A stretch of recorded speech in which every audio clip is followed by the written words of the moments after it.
make your decision, that's where the road ends for Mr. Depp. Ladies and gentlemen, let me be very clear. If Amber was abused by Mr. Depp even one time, then she wins. One time. And we're not just talking about physical abuse. We're talking about emotional abuse, psychological abuse, financial abuse, sexual abuse. That's what we're talking about. Let's look at the evidence. You heard Mr. Depp define abuse from his own mouth. He admitted all of that when he talked about his childhood. As they reference, his mother called him one-eye because he had a lazy eye. And he said that that was worse than the beatings that he took. Worse than the beatings that he took. Being called one-eye by his mother was worse than the beatings that he took. And after the evidence that you've seen, some of which you're going to see, I want you to think to yourself, is being called one-eye worse than what he did to Miss Heard? Absolutely not. You'll remember his expert, Shannon Curry, agreed with all that abuse can take many forms. And you'll remember that Don Hughes, Miss Heard's expert, talked about the reports of intimate partner violence by Miss Heard, characterized by physical violence, psychological aggression, sexual violence, coercive control, and surveillance behaviors. She tested Miss Heard. She said that the tests show that there's a high degree of serious violence perpetrated by Mr. Depp toward Miss Heard. She got that opinion and that impression by reviewing the medical records of Miss Heard. She talked about the role of coercive control that Mr. Depp exercised over Miss Heard. The effect of coercive control, she said, was drastic, and it was composed of things such as possessive jealousy, the imbalance of power, not only in physical stature and physical size, but in where they were in their life and their career. By intimidation.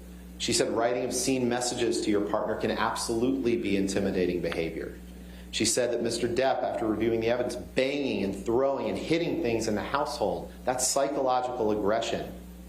Punching a wall, throwing something, screaming, that is abuse. That's abuse, ladies and gentlemen. She said alcohol can just throw lighter fluid off a flame in a situation of domestic violence. All of these things constitute the domestic violence that Miss Heard suffered at the hands of Mr. Depp. And he's trying to get you, to fool you, to believing that he's carried his burden of proof that never a single time in their relationship was he in any way, physically or non-physically, abusive to Miss Heard. And that's ridiculous. That's ridiculous. So let's look at some of that evidence. And like I said, you can apply your own common sense. You don't need to check that at the door when you go into the deliberation room. I'm going to walk you through the evidence, some of the evidence that's been presented, including evidence from Mr. Depp's own mouth, his own words, or the words of his witnesses. Keep in mind the burden of proof.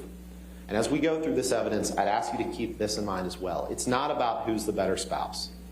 It's not about whether you think Miss Heard may have been abusive to Mr. Depp. It's not. Because remember, if you think that they were both abusive to each other, and that's what their witness Laurel Anderson testified to, then Amber wins. They're trying to trick you into thinking that Amber has to be perfect in order to win, even while they're ignoring Mr. Depp's many flaws. But don't fall for that trick. Amber's not perfect. None of us are. She's never pretended to be, and that's not what you're being asked to decide. One time, ladies and gentlemen, one time. If he abused her one time, Amber wins. Actually, if he fails to prove that he never abused her one time, Amber wins. So let's take a look at some of the evidence. This was one of the first messages shown to Mr. Depp in his cross-examination. This is a message to Paul Bettany, his drug buddy, early on in their relationship, when he says, "Let's burn Amber. Let's drown her before we burn her. I will fuck her burnt corpse afterwards to make sure she is dead." Some of the most vile, disgusting language that you could ever imagine. That is what he said to her at the beginning of the relationship. So let's look at how the relationship was bookended. You remembered Mr. Depp the other day in response to some text that we'll see later saying, "I don't write like that." This is a bookend of the relationship. This is after it was over. I asked Mr. Depp to read that top text. You'll remember that was the only thing I asked him to read, and he immediately said, "I didn't write that text," even though, of course he did. even though he wrote the text under it that said, hopefully that cunt's rotting corpse is decomposing in the fucking trunk of a Honda Civic. That's how he bookended their relationship. Ladies and gentlemen, these words are a window into the heart and mind of America's favorite pirate. This is the real Johnny Depp. This is the real Johnny Depp after Miss Heard decided that she couldn't take it anymore, decided that she needed to leave him. And I'm not going to reread this whole text to you. But this is where he says she's begging for global humiliation. And she's going to get it. He says, I'll stop at nothing, and I can only hope that karma kicks in and takes the gift of breath from her. It's one of the only promises to Miss Heard that Mr. Depp has ever kept. That's how he ended the relationship. But you saw how he started it. Now, Miss Heard did testify on the stand that Mr. Depp abused her countless times. First it started, they were very happy. They started dating in 2011, and things were good. And she testified that even during periods of abuse, even during their relationship, when there was abuse occurring, that there were periods where they were very happy. It's the cycle of violence. It's the cycle of sobriety. There were periods when everything was good, when the monster was gone, and then the monster would return. You heard about how the first incidents of violence took place in 2012, when Miss Heard asked Johnny about his tattoo that used to say Winona Forever and had been changed to say Wino Forever. And she laughed. And she said, and he slapped me across the face. She thought it was a joke, and then he did it 2 more times. And then he said, I thought I put the monster away, and I've done it before. That's what he said to her during that first incidence of violence. But you don't just have to take what Mr. Depp said in his text. We can hear through his own voice what he called Miss Heard.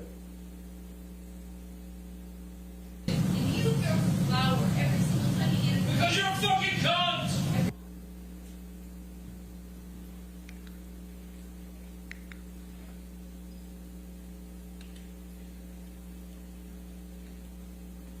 We talked about the monster. You heard Mr. Depp get on the stand and say that that was Miss Heard's term.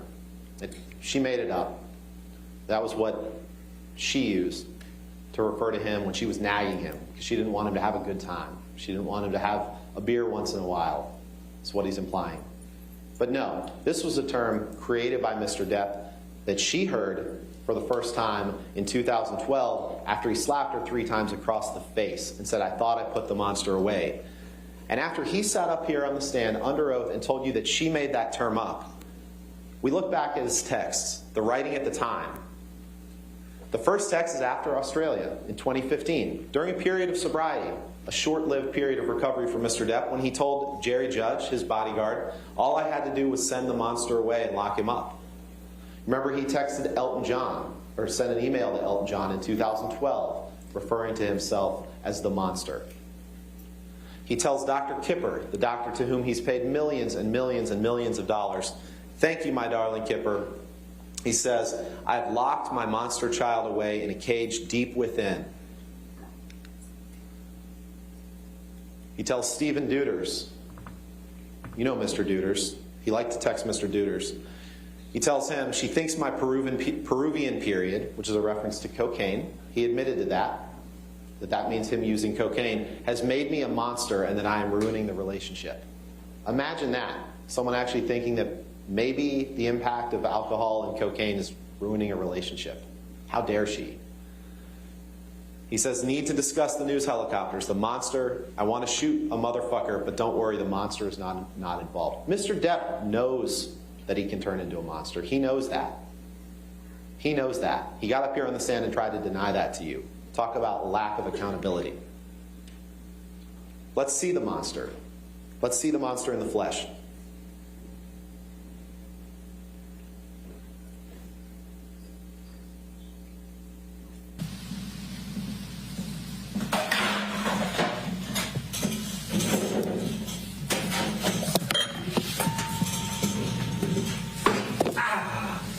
Motherfucker! Motherfucker! What happened?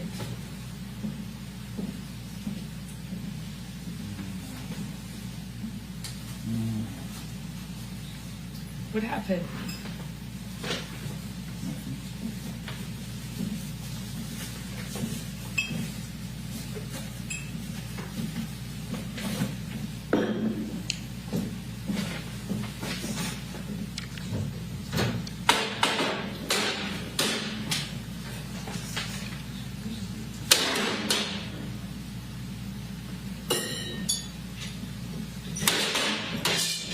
Nothing happened this morning, you know that? Were you in here? No. So then nothing happened to you this morning? Really?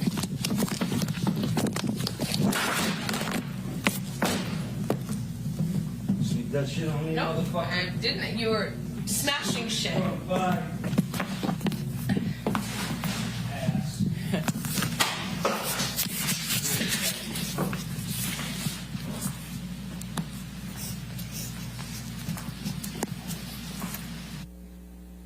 Do you see Miss Heard laughing in that? She's not laughing in that. Mr. Depp in this courtroom right now is laughing and making snide remarks as that video is being played. But it's not a laughing matter. Who does that? Who does that? Imagine being in Amber's shoes on February 10th, 2016, videotaping him because when he's sober and sweet, you've never loved anything more. But when he mixes the drugs and he mixes drinks, he turns into this man. You've seen it before. You're praying it won't happen again, but deep down you know it will. You know that that man will come out. You know that monster will come out, and you want him to change. Imagine watching your husband, the person you love, behaving violently that way, like a wild animal. That is abuse. That's abuse. And you don't have to look at that incident in isolation to find that it's abuse. You can look at it in the context of their whole relationship. This isn't about breaking down a series of individual days that you've heard evidence about. This is about the cumulative effect of Mr. Depp and Miss Heard's relationship and whether that constitutes abuse. That is abuse, ladies and gentlemen. That's domestic abuse. And their response is, she sold it to TMZ, which she didn't. There's no evidence of. And she was on a plane. The only evidence suggests she was on an international flight when Mr. Tremaine testified that they received it and it was validated within something like 15 minutes, which could only have happened by the person who sent it.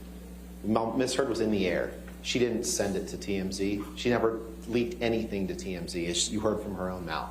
Who would want that to become public? Again, in order to find for Mr. Depp, you would have to find that for his defamation claim, every single thing that ever happened between them that could constitute abuse, Amber was the abuser. Every single time. You'd have to believe the unbelievable. You all are smarter than that. But Mr. Depp thought he could hide it.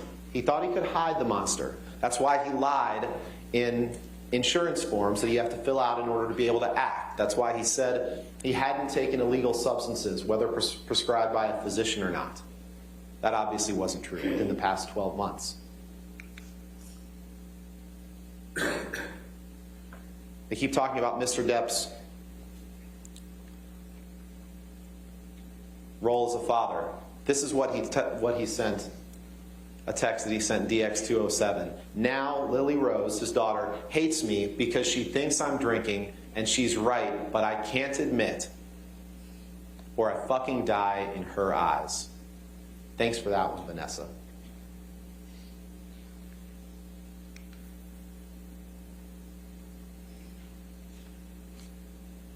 This is Mr. Depp passed out in a Tokyo hotel room during the press tour for The Lone Ranger in 2013, when Miss Heard testified that Mr. Depp screamed at me, and all I could think were the kids are in an adjoining room. And Mr. Depp passed out with his head like this. I don't think he was sleeping on the floor because he had a bad back. They keep referring to these pictures as she took pictures of Mr. Depp while he was asleep. He's not asleep in that picture. He's passed out, drunk and high, and she's taking pictures because she wants him to realize what he's done and get help and seek help. I don't think that looks like the spice cabinet of anyone in this courtroom. That's Mr. Depp. This is Mr. Depp. This is Mr. Depp. This is Mr. Depp. And all you hear from Mr. Depp when these pictures are shown is snickering and defiance. Victim blaming, blaming Miss Heard for taking this picture of him, for trying to help. So let's talk about some of these instances of abuse. Oh, forgot one. In March 2013, talked about the Wino Forever tattoo. In March 2013, there were a couple instances. There was one where on March 8th, and we'll get to that in a second, where he was drinking brown liquor and doing a lot of cocaine. Or that might have been that was March 22nd. On March 8th, this is when Mr. Depp backhanded her. She felt like her lip went into her teeth and got a little blood on the wall. He grabbed her by the arm and held her on the floor, screaming at her. We'll come back to this in a minute. This is March 22nd. This is what Mr. Depp said isn't every hour happy hour. Again, totally abandoning any responsibility for behavior like this. But what happened on March 22nd is he wanted Miss Heard to remove a painting by her ex-partner, and he wanted to admit to an affair that she wasn't having. She didn't admit to it because it wasn't true. So he decided to have some lines of cocaine and some whiskey for breakfast. And then, on the way to filming the Keith Richards documentary, after a multi-hour argument, he grabbed their dog, their teacup Yorkie, and holds the dog, Boo, out of the window of a moving car, and he's howling like an animal, Miss Heard said, while holding the dog out of the car. That is abuse, ladies and gentlemen. That's abuse. Let's go back to this, because Ms. Vasquez read a parade of witnesses that she believes support Johnny's defense in this case. But as you've seen over the course of this proceeding, these witnesses, as I previewed in the opening, almost all of them are witnesses on his payroll. They're all scared to say anything bad about him, and they've seen what happens to people who do. And none were there for the instances of domestic violence. What they're saying is, oh, if he didn't abuse Miss Heard in front of his 4 bodyguards, then it must have never happened. That's essentially what they're asking you to believe. That's ridiculous. That's not the way domestic violence works. Take his sister, Christy. I know it seems like a year ago, but she was the first witness in this case. You'll remember her on the stand when I presented her with these texts that say, stop drinking, stop coke, and stop pills. You'll remember her squirming and saying, oh, I don't think I was asking him to stop drinking, stop coke, stop pills. She couldn't even answer that basic question because she wanted to lie for Mr. Depp and say that Miss Heard was delusional. She couldn't even admit this to you. She's nothing but an enabler. The same with Sean Bett, his head of security, who's been sitting in this courtroom for the past 6 weeks. He's right there. Mr. Bett was the one who testified to you that when Mr. Depp has a few drinks of alcohol, he said, I wrote this down, he said it's like the rest of us drinking sparkling water.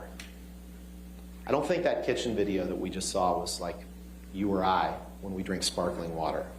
This is the same Sean Bett who said that on the evening of May 21st, 2016, which Elaine will talk about in a little bit, he said Mr. Depp may have bumped something off a table. You've seen the pictures. You'll see him again. Just like Travis McGivern said that Mr. Depp rearranged Miss Heard's closet. You've seen the pictures. You'll see him again. Just like Tara Roberts in the Bahamas, who tried to blame everything on Miss Heard and only under cross-examination admitted that Mr. Depp passed out face down in the sand underneath a hammock and his son Jack found him there. She took a video of their cabin in the Bahamas to try to suggest to you that this assault that Miss Heard alleges couldn't have taken place. But conveniently, she didn't take the camera into the closet where Mr. Depp held Miss Heard, hit her. We'll get to that incident. She didn't take the video camera into the bathroom where he sexually assaulted Miss Heard. She didn't do that because she wanted to generate evidence only favorable to Mr. Depp. Think about Sean Bett and Starling Jenkins' conflicting stories about the birthday party on April 21st. Remember, Mr. Depp experienced horrific financial news the evening of that night, April 21st, 2016. He learned that he was essentially out of money and he needed to start selling things. Well, we all know what Mr. Depp does when he receives bad news like that. He left the meeting at 9:30 and didn't arrive at Miss Heard's birthday party until 11:15. Okay, fine, he was late. But we all know what he does when he has that hour and 45 minutes of free time, and he's stressed out about something. Mr. Depp testified, remember he said, I took him to his home on Sweetser Avenue, his other home, to pick up a birthday present for Miss Heard. That's what he said. That's what he said. Mr. Jenkins, you may remember him, he testified by the video link on the stand, and I said, you don't know what he did in that intervening time period. And he said, oh yes, I do. I do. He said, Mr. Depp was visiting his sick mother. And I said, who told you that? And he said, Mr. Beck. The witnesses that Mr. Depp has paraded up here, who are here in person, they're here in person because they're on his payroll. Almost all of them. And they're telling you whatever they think they need to tell you to get you to take Mr. Depp's side. Just